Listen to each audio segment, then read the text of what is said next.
Hola, muy buenos días. Bienvenidos a EPG Pathshala de Español. Estamos en el paper 9 que se titula Literatura Medieval. Me llamo doctora Alka Jaspal e imparto clases de literatura española medieval en la Universidad Nehru de Nueva Delhi.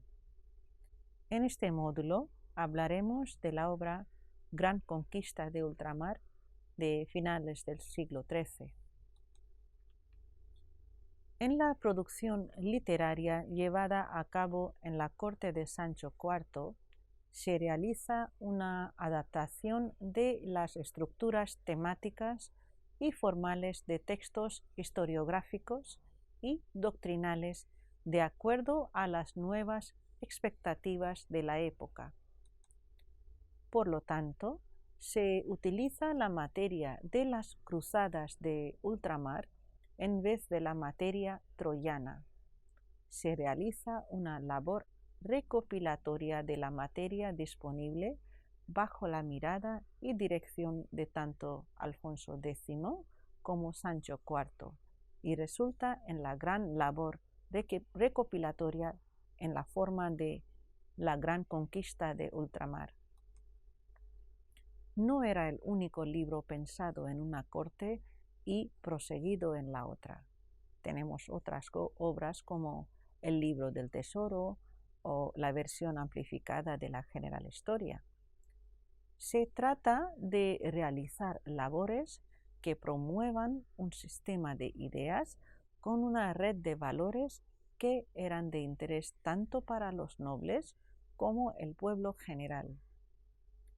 Por lo tanto, se tiene el escenario de dos monarcas que compiten por su presencia en el ámbito regio como en el literario. Es un relato medieval castellano que contiene una crónica muy novelesca de la conquista de Jerusalén durante la Primera Cruzada. La obra poco tiene que ver en realidad con los libros de caballerías. Esta obra, Gran Conquista de Ultramar, se ha conservado en 4 manuscritos parciales. Unos atribuyen la obra a Alfonso X y otros a Sancho IV. Fernando Gómez Redondo adopta una postura intermedia y piensa que el texto se inició bajo el reinado de uno y se terminó en el del otro. No hay una versión completa ni una versión manuscrita del texto, lo cual plantea problemas de fijar la extensión con la cual se concibió el proyecto. Como elabora Bautista, esta obra, compuesta a fines del siglo XIII, se conserva en 4 manuscritos y un impreso de 1503. Uno de los manuscritos ha sido valorado insuficientemente hasta ahora, aun cuando se ha señalado la posibilidad de que derive de un borrador de la obra.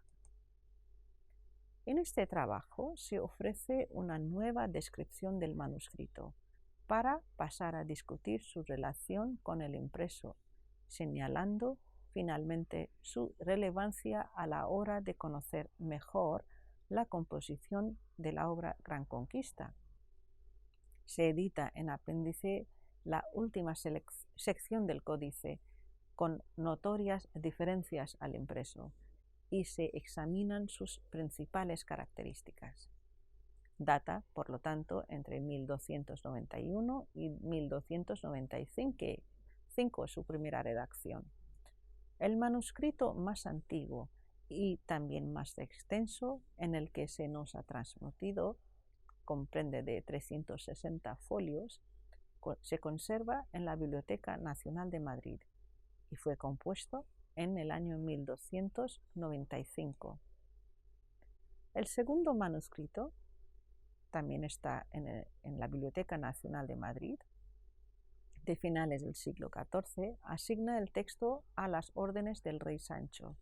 Los siguientes son manuscritos P y B, que están en la Universidad de Salamanca, del siglo XV, y el impreso de Salamanca de Hans Heiser de 1503. La relación entre todos estos manuscritos es difícil de corroborar y la crítica sigue con la opinión dividida en la materia. El aspecto curioso es que se adjudique la creación de una misma obra a dos monarcas diferentes. Como dice Gómez Redondo, detrás de cada códice ha de verse un impulso formador distinto que reproduce el pensamiento ideológico o las expectativas de recepción de quien encarga esa concreta copia. Planteada así, la transmisión textual y contando que con el manuscrito 187 puede remitir, si es que no lo es, a un códice del Scriptorium de Sancho IV. Podría pensarse en una composición en 3 etapas. Estas serían una primera alfonsina en que se traduce la versión francesa de la obra Historia Rerum in Partibus Transmarinis Gestarum de Guillermo de Tiro, conocida como Heracles, para la general historia. Ya en la corte de Sancho IV se convierte esta traducción en una compilación pseudo-historiográfica. Con la muerte del monarca se potencian los componentes de ficción caballeresca que pueden servir para educar al nuevo joven rey. En cuanto a la estructura, en la versión española, este relato de las cruzadas alterna materiales cronísticos con referencias poéticas que subrayan los sentidos o que trazan los personajes historiográficos. Como se ha comentado anteriormente, la obra se divide en 4 libros. Los cierres de cada uno de ellos ofrecen un rápido resumen de los hechos expuestos. En primer lugar tenemos el libro 1, que compone de 231 capítulos a siguiente manera. Los capítulos 1 a 46 trazan los móviles de la cruzada, habla de Guillermo de Tiro, de la historia de emperadores de Roma y de Sansón de Antioquía. Capítulos 47 a 142 hablan de la historia del caballero del cisne. Capítulos 143 a 184 hablan de las mocedades del Godufrey. Y desde 185 hasta 231 capítulos ilustran la ida al ultramar, en encuentro con el emperador y el sitio de Niquea. Termina con las líneas: aquí se acaba el primer libro de la conquista de ultramar, según la mejor división, en el cual se contienen la causa y manera de cómo y por qué se movieron los altos hombres y devotos cristianos en esta santa romería, y de su primero desbarato. Asimismo, de cómo nació el caballero de Cisne y sus hechos y linaje, y cómo fue suyo el ducado de Bouillon y después por sucesión de su nieto Godufrey, el cual fue uno de los principales peregrinos que vinieron a Jerusalén, y de lo que acaeció en principio de su camino con el emperador de Constantinopla a el de los otros hombres, y de cómo ganaron la ciudad de Niquea. Con estas líneas termina el primer libro. El segundo libro habla de la materia que retoma las ideas con las que termina el primero. Así se ve el desarrollo de las cruzadas. Se adecua a 2 ideas anunciadas en el cierre del libro 1, que son, diciendo que comienza el segundo libro que cuenta de lo que adelante les acaeció y cómo ganaron a Antioquía. Componen de 265 capítulos con la siguiente disposición temática. De 1 a 42 habla de acciones militares de Godufrey y de Baldovino. El capítulo 43 trata de las mocedades carolingias, por ejemplo, de Berta de Mainete. Capítulo 44 a 169 tratan de la conquista de Antioquia. De 170 a 207 tratan de la defensa del territorio y de sucesivos hasta 259 tratan de los episodios caballerescos de los cautivos del rey Corbalán. Al final de capítulos 260 hasta 265 tratan del acercamiento a Jerusalén. Este libro también empieza donde se cierra el anterior con las siguientes líneas. Aquí se acaba el segundo libro de la conquista de ultramar y síguese el tercero, el cual contiene lo que los peregrinos hicieron después de partieron de Antioquía hasta que eligieron rey de Jerusalén y hubieron allá algunas conquistas con los turcos. Empieza con las líneas que hemos mencionado. Al final del libro segundo empieza el libro tercero.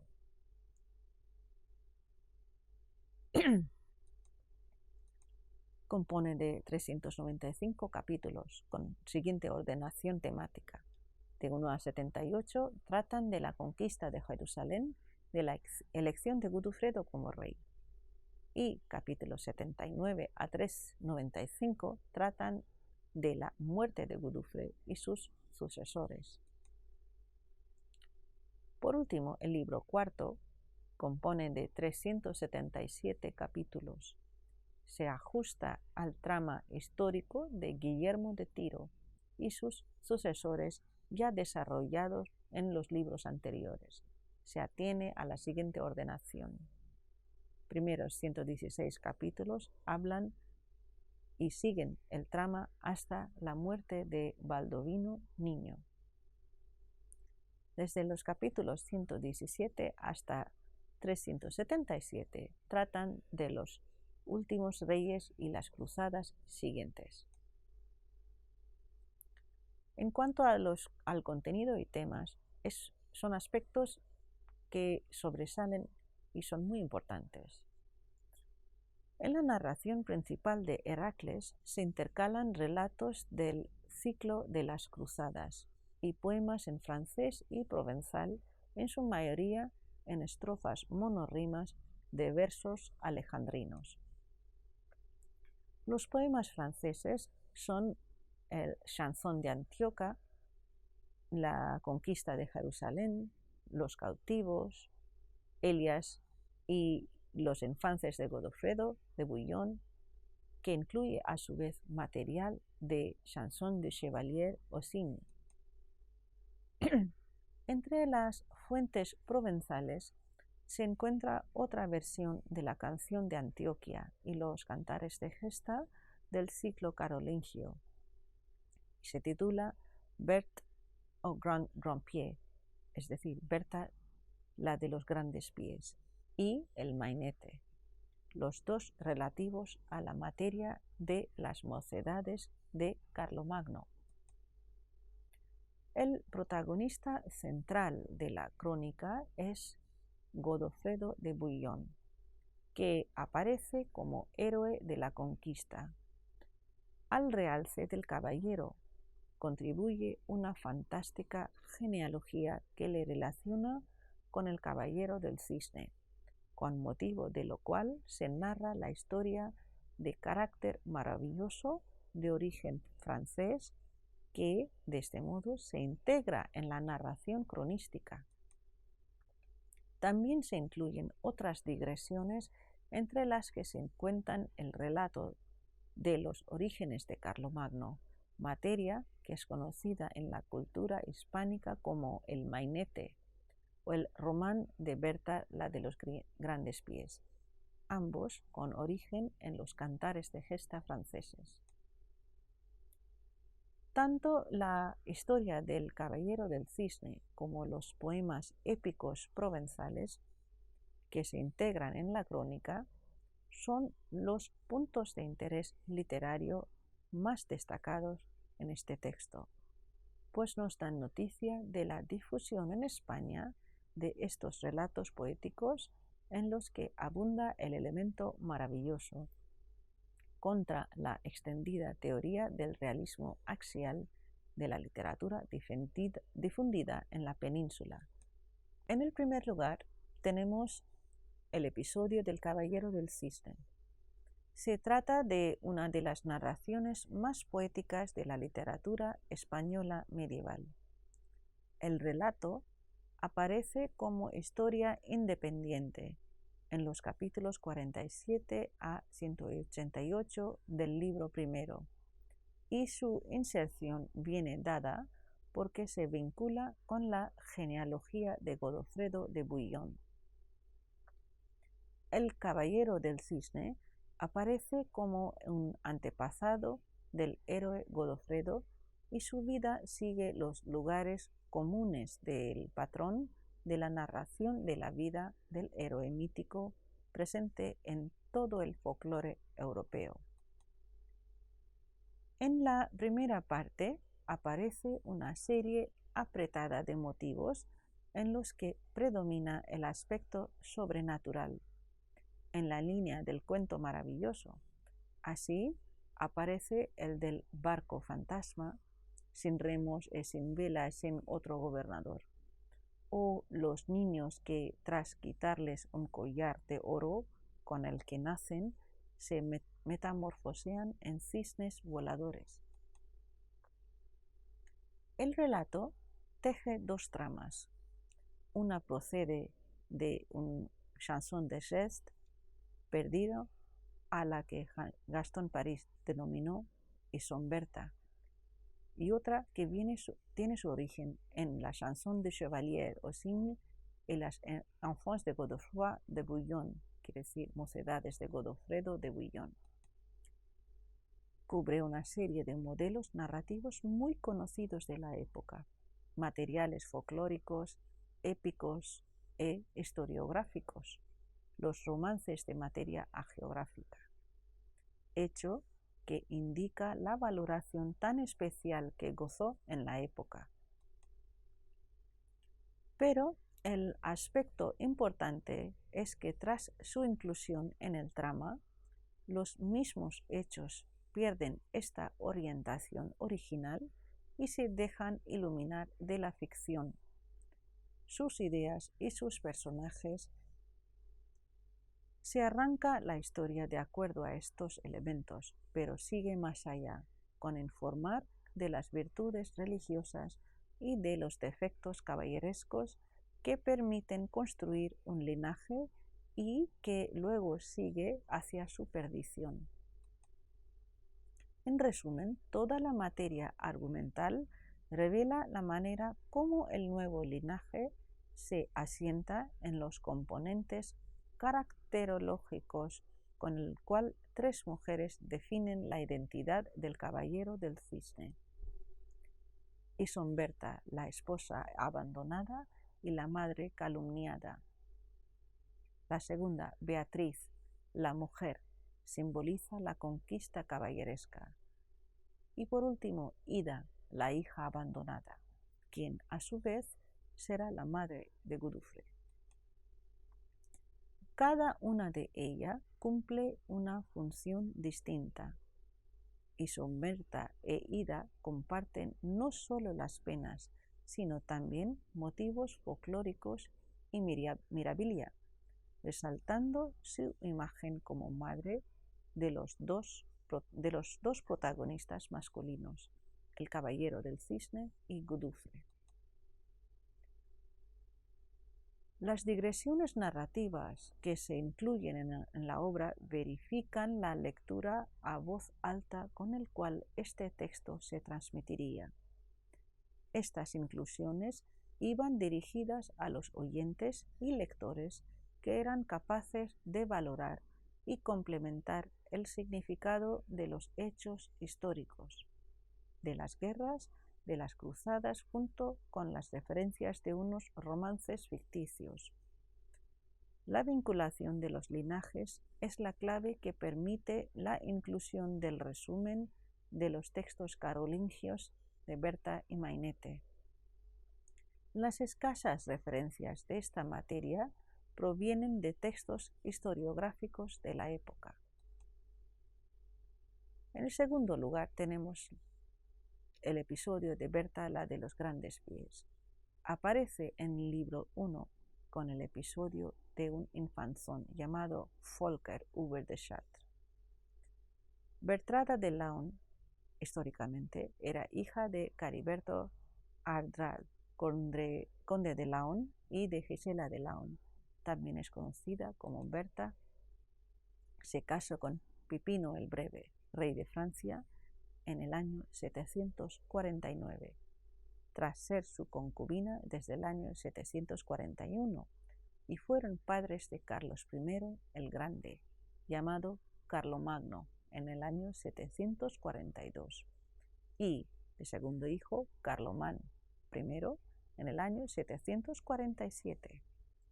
Era apodada la de pie grande, apodo que proviene del hecho de que tenía un pie más grande que el otro. Es uno de los poemas épicos que forman parte del ciclo de cantares de gesta sobre los orígenes de Carlomagno. Berta es hija de Flores y Blancaflor, reyes de Hungría, y se desposa con Pipino el Breve, de cuyo matrimonio nace el futuro Carlomagno. Pero la misma noche de bodas, Berta había sido suplantada en el lecho conyugal por una sierva, y de esta unión nacen los hermanos bastardos del futuro emperador, se llaman Rainfroid y Henry. Por lo tanto, los núcleos argumentales son estos. En el primer lugar, tenemos el apartamiento de Berta de la corte, que contiene Pipino se casa con Berta, la sustitución en la noche de bodas, traición del ama, condena contra Berta, exige el corazón como prueba. Luego la muerte oculta, en la cual Berta está abandonada en el monte, y luego es salvada por un montero del rey y consigue una nueva identidad. El rey Pipino la descubre, se enamora y engendra a Carlos.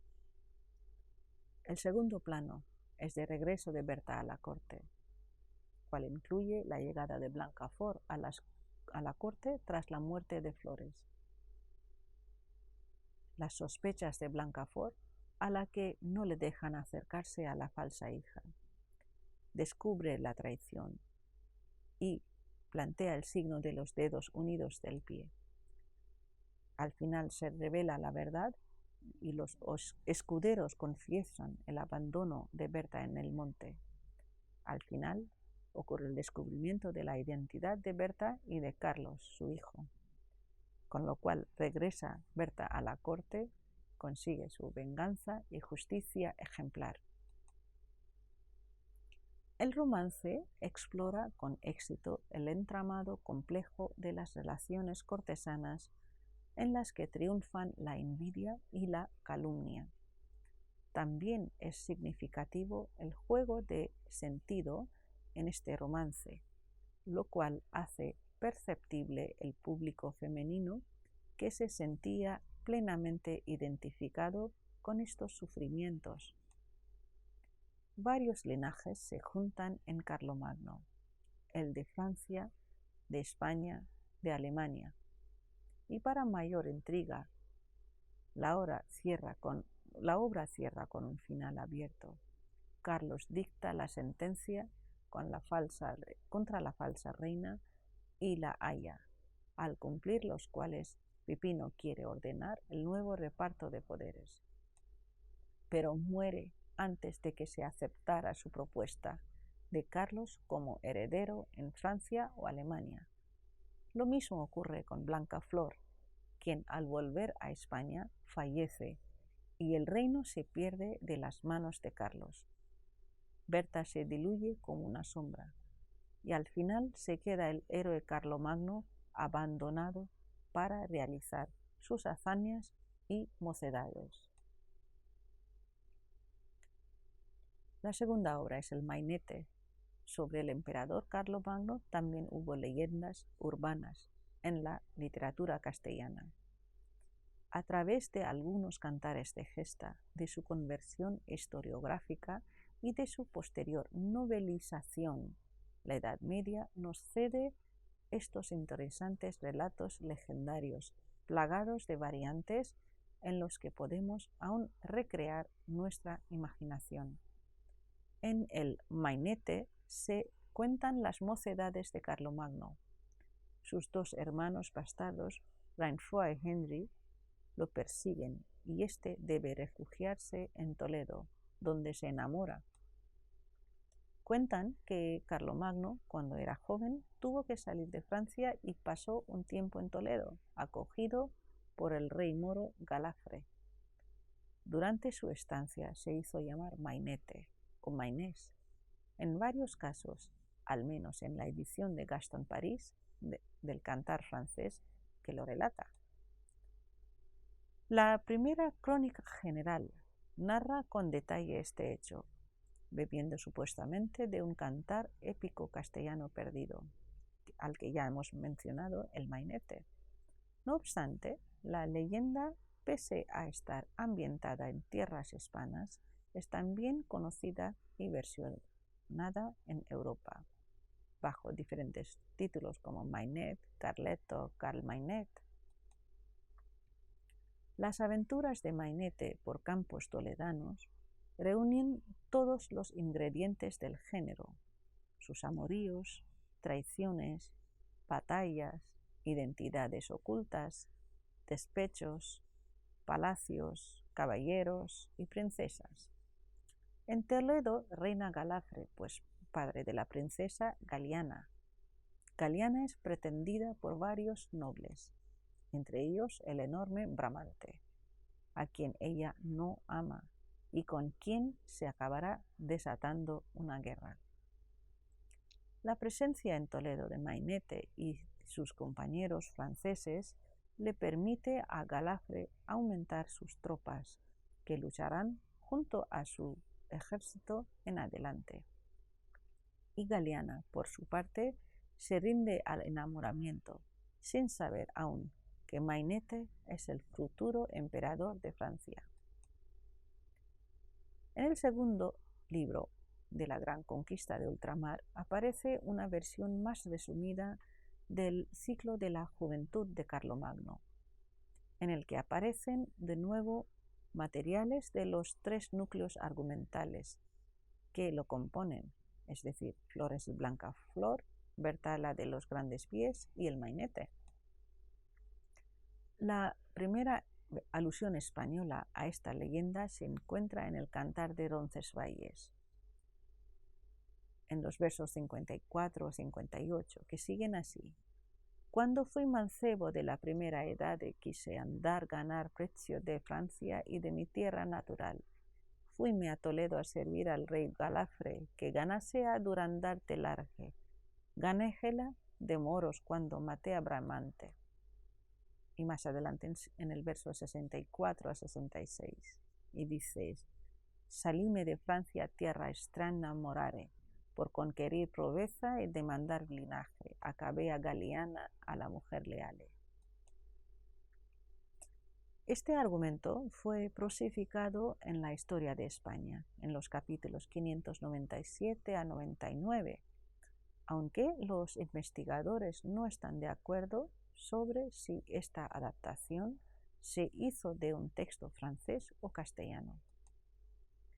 Los testimonios pre-alfonsíes y el alfonsí representan una línea en la tradición del Mainete independiente del resto de los textos conservadores en Francia, Alemania e Italia, la cual parece remontar con pocas modificaciones al texto original.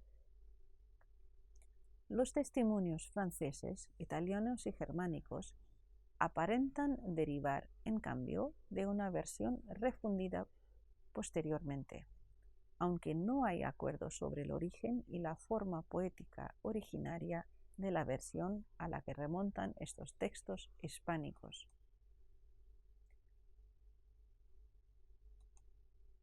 La obra Gran Conquista se ocupa más por la construcción del linaje del héroe.